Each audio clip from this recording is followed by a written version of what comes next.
Let's practice Bharadvajasana, a simple seated twist. So you'll start sitting on your heels, and then lift your hips and set them over to the left side, just off the heels. So the knees will splay apart just slightly, and perhaps your left foot will rest within the right arch of the foot. It doesn't have to be there. Whatever position you can be in comfortably here. Your hips are actually a little skewed, so here the right hip is up a little bit higher than the left. Bring your hands to the floor.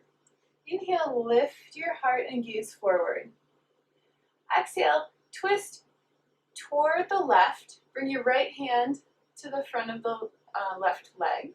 Inhale, reach up tall through the heart. Exhale, twisting toward the left. Inhale, lift, and lift both side bodies equally here. So here, the right hip is lifted, so there's a tendency to sort of crunch this right side. So lift and lengthen through the right side equally to the left as you exhale and twist deeper. And perhaps you can gaze over the left shoulder as long as it doesn't cause pain in your neck. Inhale, come through center. Place your hands in front of you. And this time we'll sink the hips to the right. Rest the right foot into the left arch. The knees will come apart slightly.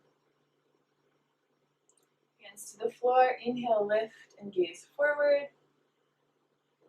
Exhale, twist toward the right this time.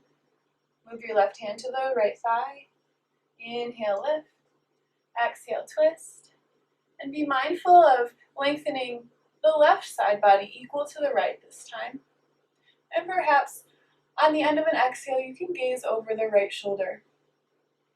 See that the shoulders aren't creeping toward the ears. Draw them back and down to open the heart. And imagine that you're leading this twist from the heart. Inhale through center. Exhale, hands to the floor and come back to sitting on your heels. So that was Bharadvajasana, a simple twist. Namaste.